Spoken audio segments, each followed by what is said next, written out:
जय श्री कृष्ण। धारा चैनल पर आप सबका स्वागत है। यदि आप धारा चैनल पर नए हैं तो चैनल को सब्सक्राइब करें और बेल का आइकन प्रेस करें। इससे आपको आने वाली नई ज्ञानवर्धक वीडियो का नोटिफिकेशन मिलता रहेगा। श्रीमद् भागवत पुराण में अभी तक आपने जाना कि भगवान आदि वाराह द्वारा हिरण्याक्ष का वध और ब्रह्मा जी की रची हुई अनेक प्रकार की सृष्टियों का वर्णन। आज हम श्रीमद् भागवत पुराण के तृतीय स्कंद का 21वां एवं 22वां अध्याय कर्दम जी की तपस्या और भगवान का वरदान तथा देवहूति के साथ कर्दम प्रजापति का विवाह नामक अध्याय का श्रवण करेंगे। श्रीमद् भागवत पुराण तृतीय स्कंद 21वां अध्याय कर्दम जी की तपस्या और भगवान का वरदान। कथा आरंभ करते हैं। विदुर जी ने कहा, भगवान, स्वयंभू मनु का वंश बड़ा आदरणीय माना गया है। अब आप मुझे उसी की कथा सुनाइए। ब्राह्मण, आपने कहा था कि स्वयंभू मनु के पुत्र प्रियव्रत और उत्तानपाद ने 7 द्वीपों वाली पृथ्वी का धर्मपूर्वक पालन किया था तथा उनकी पुत्री, जो देवहूति नाम से विख्यात थी, कर्दम प्रजापति को ब्याही गई थी। देवहूति योग के लक्षण यम आदि से संपन्न थी। उससे महायोगी कर्दम जी ने कितनी संतानें उत्पन्न की, वह सब प्रसंग आप मुझे सुनाइए। मुझे उसके सुनने की बड़ी इच्छा है। इस प्रकार भगवान रुचि और ब्रह्मा जी के पुत्र दक्ष प्रजापति ने भी मुनि जी की कन्याओं का पानी ग्रहण करके उनसे किस प्रकार क्या क्या संतान उत्पन्न की, यह सब चरित्र भी मुझे सुनाइए। मैत्रेय जी ने कहा, विदुर जी, जब ब्रह्मा जी ने भगवान कर्दम को आज्ञा दी कि तुम संतान की उत्पत्ति करो, तो उन्होंने 10,000 वर्षों तक सरस्वती नदी के तीर पर तपस्या की। वे एकाग्रचित्त से प्रेम पूर्वक पूजन और उपचार द्वारा शरणागत वरदायक श्री हरि की आराधना करने लगे। तब सतयुग के आरंभ में कमल नयन भगवान श्री हरि ने उनकी तपस्या से प्रसन्न होकर उन्हें अपने शब्द ब्रह्ममय स्वरूप से मूर्तिमान होकर दर्शन दिए। भगवान की वह भव्य मूर्ति सूर्य के समान तेजोमयी थी। वे गले में श्वेत कमल और कुमुद के फूलों की माला धारण किए हुए थे। मुख कमल नीली और चिकनी अलकावली से सुशोभित था। वे निर्मल वस्त्र धारण किए हुए थे। सिर पर झिलमिलाता हुआ सुवर्णमय मुकुट, कानों में जगमगाते हुए कुंडल और कर कमलों में शंख, चक्र, गदा आदि आयुध विराजमान थे। उनके एक हाथ में क्रीड़ा के लिए श्वेत कमल सुशोभित था। प्रभु की मधुर मुस्कान भरी चितवन चित्त को चुराए लेती थी। उनके चरण कमल गरुड़ जी के कंधों पर विराजमान थे तथा वक्ष स्थल में श्री लक्ष्मी जी और कंठ में कौस्तुभ मणि सुशोभित थी। प्रभु की इस आकाश स्थित मनोहर मूर्ति का दर्शन करके कर्दम जी को बड़ा हर्ष हुआ, मानो उनकी सभी कामनाएं पूर्ण हो गई। उन्होंने सा आनंद हृदय से पृथ्वी पर सिर टेक कर भगवान को साष्टांग प्रणाम किया और फिर प्रेम प्रवण चित्त से हाथ जोड़कर सुमधुर वाणी से वे उनकी स्तुति करने लगे। कर्दम जी ने कहा, स्तुति करने योग्य परमेश्वर, आप संपूर्ण सत्वगुण के आधार हैं।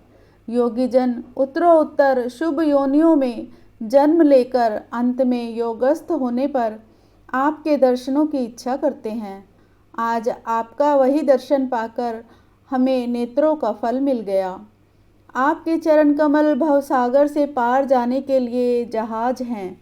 जिनकी बुद्धि आपकी माया से मारी गई है, वे ही उन तुच्छ क्षणिक विषय सुखों के लिए, जो नरक में भी मिल सकते हैं, उन चरणों का आश्रय लेते हैं। किंतु स्वामी, आप तो उन्हें वे विषय भोग भी दे देते हैं। हे प्रभो, आप कल्प वृक्ष हैं। आपके चरण समस्त मनोरथों को पूर्ण करने वाले हैं।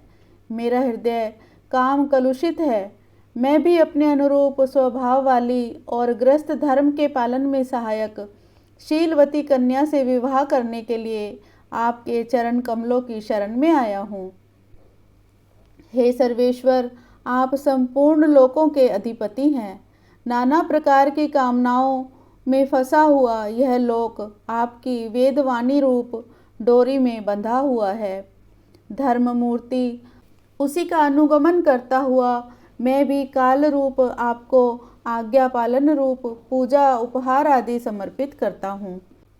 प्रभो, आपके भक्त विषय आसक्त लोगों और उन्हीं के मार्ग का अनुसरण करने वाले मुझ जैसे कर्म जड़ पशुओं को कुछ भी न गिनकर आपके चरणों की छत्र छाया का ही आश्रय लेते हैं तथा परस्पर आपके गुणगान रूप मादक सुधा का ही पान करके अपने क्षुधा पिपासादि देह धर्मों को शांत करते रहते हैं।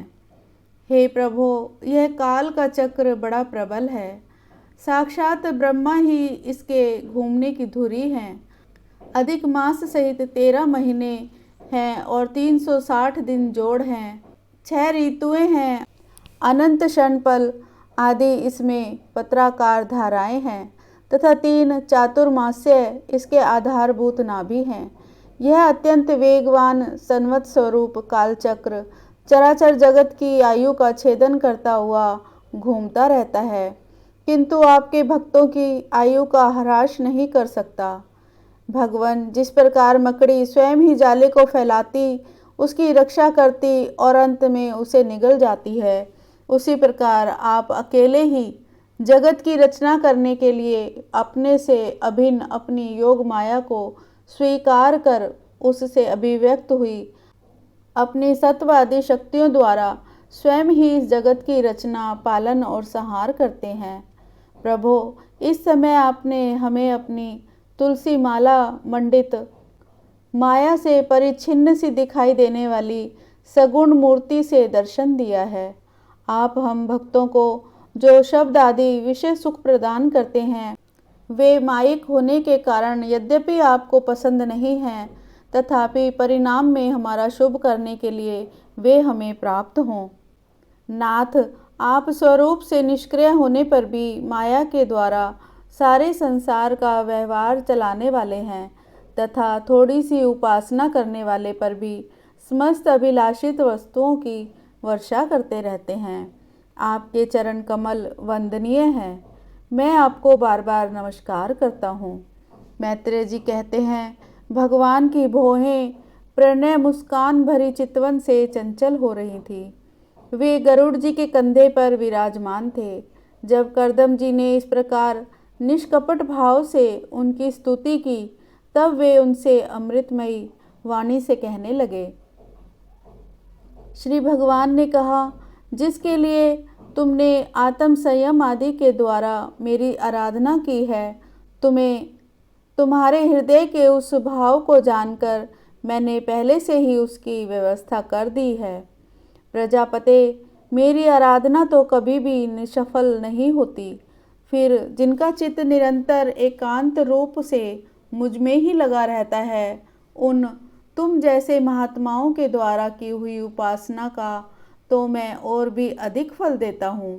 प्रसिद्ध यशस्वी सम्राट स्वयंभू मनु ब्रह्मावर्त में रहकर 7 समुद्र वाली सारी पृथ्वी का शासन करते हैं। विप्रवर, वे परम धर्मज्ञ महाराज महारानी शतरूपा के साथ तुमसे मिलने के लिए परसों यहाँ आएंगे। उनकी एक रूप यौवन शील और गुणों से संपन्न श्याम लोचना कन्या इस समय विवाह के योग्य है। प्रजापते, तुम सर्वथा उसके योग्य हो, इसलिए वे तुम्ही को वह कन्या अर्पण करेंगे। ब्रह्मन, गत अनेकों वर्षों से तुम्हारा चित्त जैसी भार्या के लिए समाहित रहा है, अब शीघ्र ही वह राजकन्या तुम्हारी वैसी ही पत्नी होकर यथेष्ट सेवा करेगी। वह तुमसे मिलकर गर्भ धारण कर उससे 9 कन्याएं उत्पन्न करेगी और फिर तुम्हारी उन कन्याओं से लोक रीति के अनुसार मरीच आदि ऋषिगण पुत्र उत्पन्न करेंगे। तुम भी मेरी आज्ञा का अच्छी तरह पालन करने से शुद्ध चित्त हो, फिर अपने सब कर्मों का फल मुझे अर्पण कर मुझको ही प्राप्त हो जाओगे। जीवों पर दया करते हुए तुम आत्मज्ञान प्राप्त करोगे और फिर सबको अभयदान दे अपने सहित संपूर्ण जगत को मुझ में और मुझको अपने में स्थित देखोगे। हे महामुने, मैं भी अपने अंश कला रूप से तुम्हारी पत्नी देवहूति के गर्भ में अवतीर्ण होकर सांख्य शास्त्र की रचना करूँगा। मैत्रेय जी कहते हैं, विदुर जी कर्दम ऋषि से इस प्रकार संभाषण करके इंद्रियों के अंतर्मुख होने पर प्रकट होने वाले श्री हरि सरस्वती नदी से घिरे हुए बिंदुसर तीर्थ से, जहाँ कर्दम ऋषि तप कर रहे थे, अपने लोक को चले गए। भगवान के सिद्ध मार्ग की सभी सिद्धेश्वर प्रशंसा करते हैं। वे कर्दम जी के देखते देखते अपने लोक को सिधार गए। उस समय गरुड़ जी के पक्षों से जो शाम की आधारभूता ऋचाएँ निकल रही थी, उन्हें वे सुनते जाते थे। विदुर जी श्री हरि के चले जाने पर भगवान कर्दम उनके बताए हुए समय की प्रतीक्षा करते हुए बिंदु सरोवर पर ही ठहर गए। वीरवर इधर मुनि जी भी महारानी शतरूपा के साथ सुवर्ण जटित रथ पर सवार होकर तथा उस पर अपनी कन्या को भी बैठाकर पृथ्वी पर विचरते हुए जो दिन भगवान ने बताया था, उसी दिन शांति परायण महर्षि कर्दम के उस आश्रम पर पहुँचे। सरस्वती के जल से भरा हुआ यह बिंदु सरोवर वह स्थान है जहाँ अपने शरणागत भक्त कर्दम के प्रति उत्पन्न हुई अत्यंत करुणा के वशीभूत हुए भगवान के नेत्रों से आंसुओं की बूंदें गिरी थी। यह तीर्थ बड़ा पवित्र है। इसका जल कल्याणमय और अमृत के समान मधुर है तथा महर्षिगण सदा इसका सेवन करते हैं। उस समय बिंदु सरोवर पवित्र वृक्ष लताओं से घिरा हुआ था, जिनमें तरह तरह की बोली बोलने वाले पवित्र मृग और पक्षी रहते थे। वह स्थान सभी ऋतुओं के फल और फूलों से संपन्न था और सुंदर वन श्रेणी भी उसकी शोभा बढ़ाती थी। वहाँ झुंड के झुंड मतवाले पक्षी चहक रहे थे, मतवाले भौरे मंडरा रहे थे, उन्मत्त मयूर अपने पंख फैला फैलाकर नट की भांति नृत्य कर रहे थे और मतवाली कोयल कुहू कुहू करके मानो एक दूसरे को बुला रही थी। वह आश्रम कदम, चंपक, अशोक, करंज, बकुल, असन, कुंद, मंदार, कुटज और नए नए आम के वृक्षों से अलंकृत थे। वहाँ जलकाग, बत्तख आदि जल पर तैरने वाले पक्षी, हंस, कुरर, जलमुर्ग, सारस और चकोर मधुर स्वर से कलरव कर रहे थे। हिरन, सुअर, स्याही, नीलगाय, हाथी, लंगूर, सिंह, वानर, नेवले और कस्तूरी मृग आदि पशुओं से भी वह आश्रम घिरा हुआ था। आदिराज महाराज मनु ने उस उत्तम तीर्थ में कन्या के सहित पहुंचकर देखा कि मुनिवर कर्दम अग्निहोत्र से निवृत्त होकर बैठे हुए हैं। बहुत दिनों तक उग्र तपस्या करने के कारण वे शरीर से बड़े तेजस्वी दिख पड़ते थे तथा भगवान के स्नेहपूर्ण चितवन के दर्शन और उनके उच्चारण किए हुए कर्णामृत रूप सुमधुर वचनों को सुनने से इतने दिनों तक तपस्या करने पर भी वे विशेष दुर्बल नहीं जान पड़ते थे। उनका शरीर लंबा था, नेत्र कमल दल के समान विशाल और मनोहर थे, सिर पर जटाएं सुशोभित थीं और कमर में चीर वस्त्र थे। वे निकट से देखने पर बिना सान पर चढ़ी हुई महामूल्य मणि के समान मलिन जान पड़ते थे।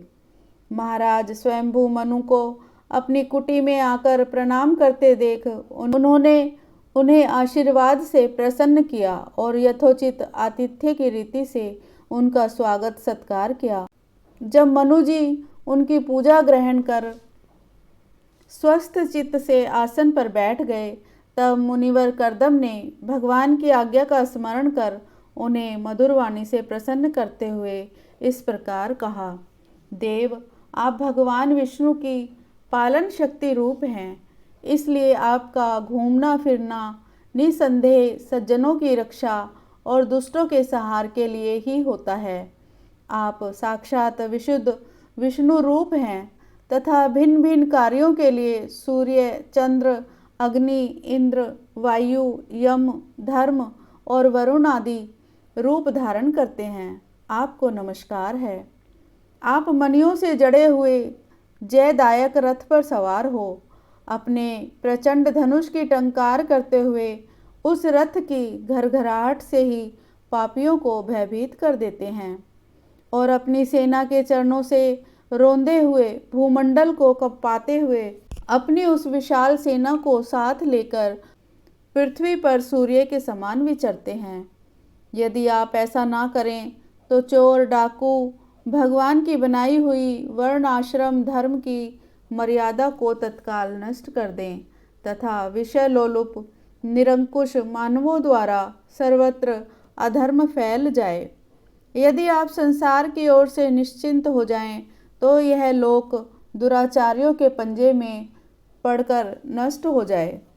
तो भी वीरवर, मैं आपसे पूछता हूँ कि इस समय यहाँ आपका आगमन किस प्रयोजन से हुआ है? मेरे लिए जो आज्ञा होगी उसे मैं निष्कपट भाव से सहर्ष स्वीकार करूँगा। इस प्रकार यह अध्याय यहीं समाप्त हुआ। 22वां अध्याय देवहूति के साथ कर्दम प्रजापति का विवाह। मैत्रेय जी कहते हैं, विदुर जी, इस प्रकार जब कर्दम जी ने मुनि जी के संपूर्ण गुणों और कर्मों की श्रेष्ठता का वर्णन किया तो उन्होंने उन निवृत्ति परायण मुनि से कुछ सुकुचाहट के साथ पूछा। मुनि ने कहा, मुने, वेद मूर्ति भगवान ब्रह्मा ने अपने वेदमय विग्रह की रक्षा करने के लिए तप, विद्या और योग से संपन्न तथा विषयों में अनासक्त आप ब्राह्मणों को अपने मुख से प्रकट किया है और फिर उन सहस्त्र चरणों वाले विराट पुरुष ने आप लोगों की रक्षा के लिए ही अपनी सहस्त्रों भुजाओं से हम क्षत्रियों को उत्पन्न किया है। इस प्रकार ब्राह्मण उनके हृदय और क्षत्रिय शरीर कहलाते हैं। अतः एक ही शरीर से संबंध होने के कारण अपनी अपनी और एक दूसरे की रक्षा करने वाले उन ब्राह्मण और क्षत्रियों की वास्तव में श्री हरि ही रक्षा करते हैं, जो समस्त कार्य कारण रूप होकर भी वास्तव में निर्विकार हैं। आपके दर्शन मात्र से ही मेरे सारे संदेह दूर हो गए, क्योंकि आपने मेरी प्रशंसा करके स्वयं ही प्रजा पालन की इच्छा वाले राजा के धर्मों का बड़ा प्रेम से निरूपण किया है। आपका दर्शन बहुत दुर्लभ है। मेरा बड़ा भाग्य है जो मुझे आपका दर्शन हुआ और मैं आपके चरणों की मंगलमयी रज अपने सिर पर रख सका। मेरे भाग्य उदय से ही राजधर्मों की शिक्षा देकर मुझ पर महान अनुग्रह किया है और मैंने भी शुभ प्रारब्ध का उदय होने से ही आपकी पवित्र वाणी कान खोलकर सुनी है। मुने, इस कन्या के स्नेहवश मेरा चित्त बहुत चिंताग्रस्त हो रहा है। अतः मुझ दीन की यह प्रार्थना आप कृपा पूर्वक सुने। यह मेरी कन्या, जो प्रियव्रत और उत्तानपाद की बहन है, अवस्था, शील और गुण आदि में अपने योग्य पति को पाने की इच्छा रखती है। जब से इसने नारद जी के मुख से आपके शील, विद्या, रूप, आयु और गुणों का वर्णन सुना है, तभी से यह आपको अपना पति बनाने का निश्चय कर चुकी है। द्विजवर, मैं बड़ी श्रद्धा से आपको यह कन्या समर्पित करता हूँ। आप इसे स्वीकार कीजिए। यह गृहस्थोचित कार्यों के लिए सब प्रकार आपके योग्य है। जो भोग स्वतः प्राप्त हो जाए उसकी अवहेलना करना विरक्त पुरुषों को भी उचित नहीं है। फिर विषय आसक्त की तो बात ही क्या है। जो पुरुष स्वयं प्राप्त हुए भोग का निरादर कर फिर किसी कृपण के आगे हाथ पसारता है, उसका बहुत फैला हुआ यश भी नष्ट हो जाता है और दूसरों के तिरस्कार से मान भंग भी होता है। विद्वन, मैंने सुना है आप विवाह करने के लिए उद्यत हैं। आपका ब्रह्मचार्य एक सीमा तक है। आप नैष्ठिक ब्रह्मचारी तो हैं नहीं, इसलिए अब आप इस कन्या को स्वीकार कीजिए। मैं इसे आपको अर्पित करता हूँ। श्री कर्दम मुनि ने कहा, ठीक है, मैं विवाह करना चाहता हूँ। इसलिए हम दोनों का सर्वश्रेष्ठ विधि से विवाह होना उचित ही होगा।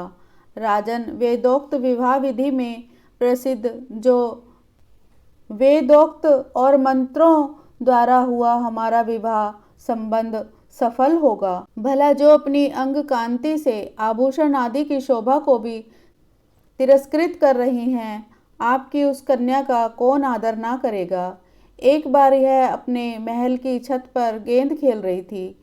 गेंद के पीछे इधर उधर दौड़ने के कारण इनके नेत्र चंचल हो रहे थे तथा पैरों के पाजे मधुर झनकार करते जाते थे। उस समय इसे देखकर विश्वावसु गंधर्व मोहवश अचेत होकर अपने विमान से गिर पड़ा था। वहीं इस समय यहाँ स्वयं आकर प्रार्थना कर रही है। ऐसी अवस्था में कौन समझदार पुरुष इसे स्वीकार ना करेगा। यह तो साक्षात आप महाराज श्री स्वयंभू मनु की दुलारी कन्या और उत्तानपाद की प्यारी बहन है तथा यह रमणियों के रतन के समान है। जिन लोगों ने कभी श्री लक्ष्मी जी के चरणों की उपासना नहीं की है, उन्हें तो इसका दर्शन भी नहीं हो सकता।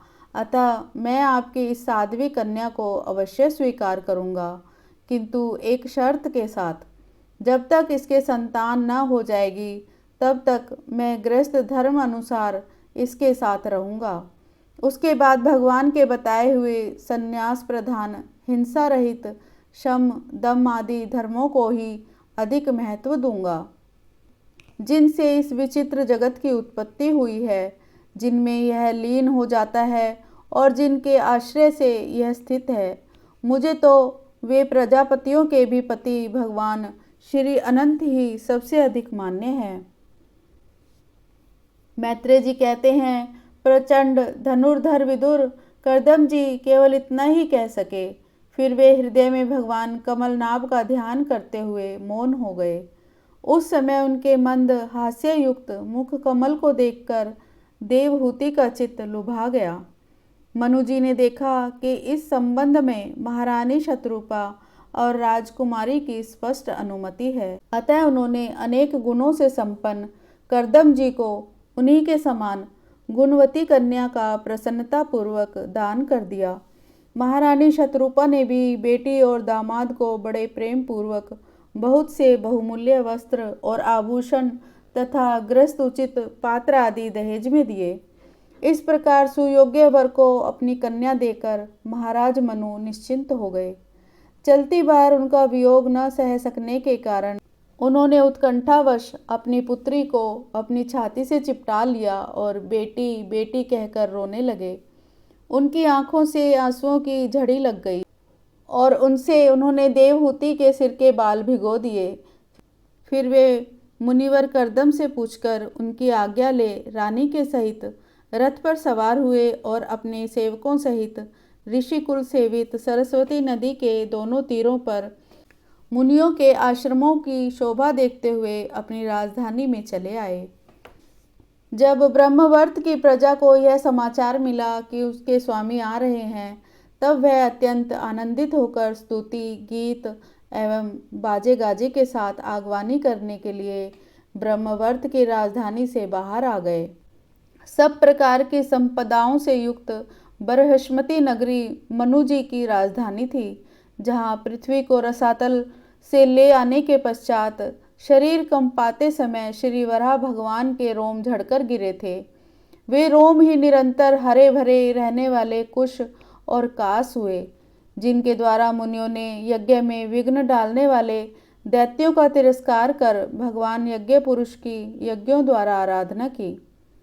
महाराज मनु ने भी श्री वाराह भगवान से भूमि रूप निवास स्थान प्राप्त होने पर इसी स्थान में कुश और कास की चटाई बिछाकर श्री यज्ञ भगवान की पूजा की थी। जिस पुरी में मनु जी निवास करते थे, उसमें पहुंचकर उन्होंने अपने त्रिताप नाशक भवन में प्रवेश किया। वहां अपनी भार्या और संतति के सहित वे धर्म अर्थ और मोक्ष के अनुकूल भोगों को भोगने लगे। प्रातःकाल होने पर गंधर्वगण अपनी स्त्रियों के सहित उनका गुणगान करते थे, किंतु मनु जी उसमें आसक्त न होकर प्रेम पूर्ण हृदय से श्री हरि की कथाएं ही सुना करते थे। वे इच्छा अनुसार भोगों का निर्माण करने में कुशल थे, किंतु मननशील और भगवत परायण होने के कारण भोग उन्हें किंचित भी विचलित नहीं कर पाते थे। भगवान विष्णु की कथाओं का श्रवण, ध्यान, रचना और निरूपण करते रहने के कारण उनके मनवंतर को व्यतीत करने वाले क्षण कभी व्यर्थ नहीं जाते थे। इस प्रकार अपनी जागृत आदि तीनों अवस्थाओं अथवा तीनों गुणों को अभिभूत करके उन्होंने भगवान वासुदेव के कथा प्रसंग में अपने मनवंतर के 71 चतुर्युग पूरे कर दिए। व्यास नंदन विदुर जी, जो पुरुष श्री हरि के आश्रित रहता है उसे शारीरिक, मानसिक, दैविक, मानुषिक अथवा भौतिक दुख किस प्रकार कष्ट पहुंचा सकते हैं। मनु जी निरंतर समस्त प्राणियों के हित में लगे रहते थे। मुनियों के पूछने पर उन्होंने मनुष्यों के तथा समस्त वर्ण और आश्रमों के अनेक प्रकार के मंगलमय धर्मों का वर्णन किया, जो मनु संहिता के रूप में अब भी उपलब्ध है। जगत के सर्वप्रथम सम्राट महाराज मनु वास्तव में कीर्तन के योग्य थे।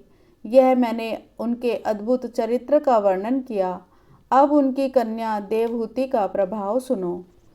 इस प्रकार यह अध्याय यहीं समाप्त हुआ। ओम श्री कृष्णाय नमः। कथा अभी जारी है।